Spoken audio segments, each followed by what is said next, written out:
Is this finally the Chaos Child video? No. It is a seasonal anime though.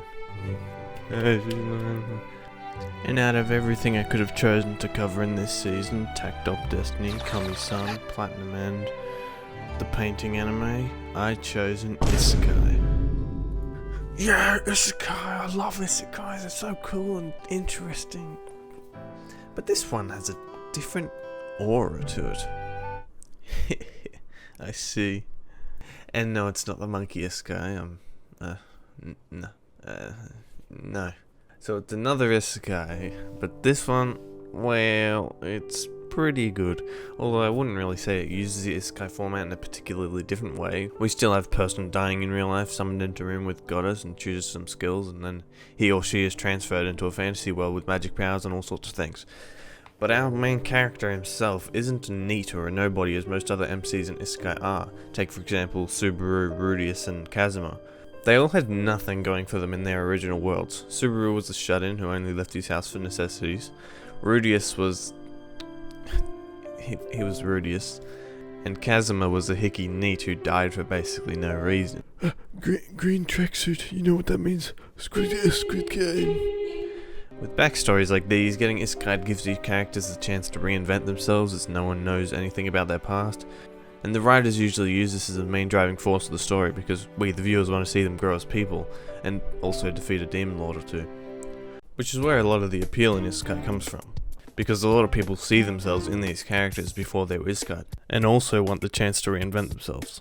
But, you know, I'd rather not get hit by a truck for the tiny chance that I could get Isekai'd in any way, shape or form. Although it would be kinda cool if it was real.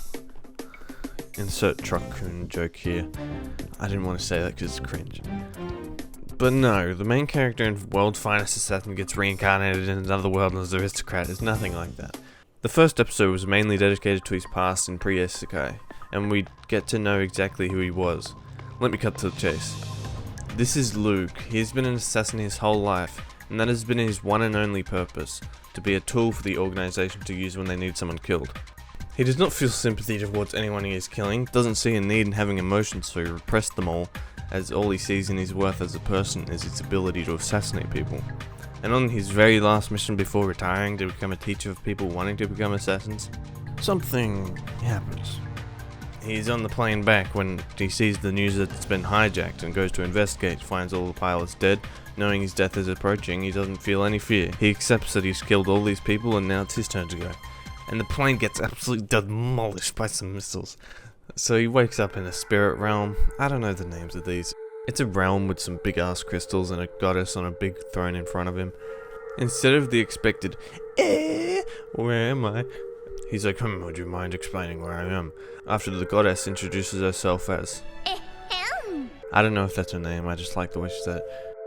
She tells him that he's being reincarnated with a bunch of skills, and his goal is to kill the hero of the world, as after defeating the Demon Lord and saving the world, the hero uses his powers to plunge the world into chaos, and in turn destroying the world.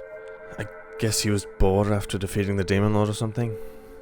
So we have the generic hero defeats Demon Lord, except we don't follow the hero, we follow the villain essentially, which is a refreshing take on the genre, as the power fantasy hero defeats Demon Lord is quite stale unless done really well like Konosuba or another example of a good isekai that does that. So Big Man chooses his skills and the least rare skill that he chooses is kept a secret from the viewers, and if it ends up being the power of friendship or some stupid shit, you already know I'm coming for the writer. I'm gonna have to give him a stern talking to, and also tell him to keep Redo of Healer going for years. Oh, did I forget to mention? The writer of Assassin Isekai is the same guy who wrote Redo of Healer, so already my level of respect was high before coming into this anime, as it's the only reason I cared about a seasonal isekai apart from being Mushoku Tensei. And from the tone that the end of episode 3 set, basically telling us that this is not afraid to become dark and gruesome, is something that also is not really seen in isekai, and that's another plus, if you're anything like me that is. I was gonna explain why he's an aristocrat now, but I don't actually know what an aristocrat is.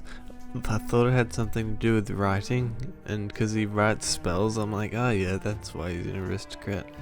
But no, I was wrong. Google says it's a member of the aristocracy, so that freaking helps. But yeah, I don't know. It's too tired for this. It's too tired. You get what I'm saying. Anyway, how could I go without mentioning the opening? If you've heard it, you'll know damn well why I'm mentioning it. It is an absolute banger of a song. I mean, I'm straight up goosing for more openings like this. The hard bass that captures you instantly with the muffled yet powerful intro, and you find yourself nodding like, god damn, the vocals that bounce between ears, and just the uniqueness of the song in general.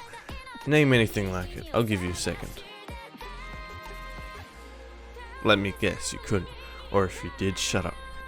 It would have been playing in the back right now unless YouTube was like, hey yo, stop right there, so you'll know what I'm talking about. But yeah, the show itself is interesting. It goes about the goal of being Isekai in a different way, and it's just a nice breath of fresh air for the genre, and is worth checking out. Although I still do prefer something that doesn't involve heroes and demon lords, but hey, at least the MC isn't a hero of any sort.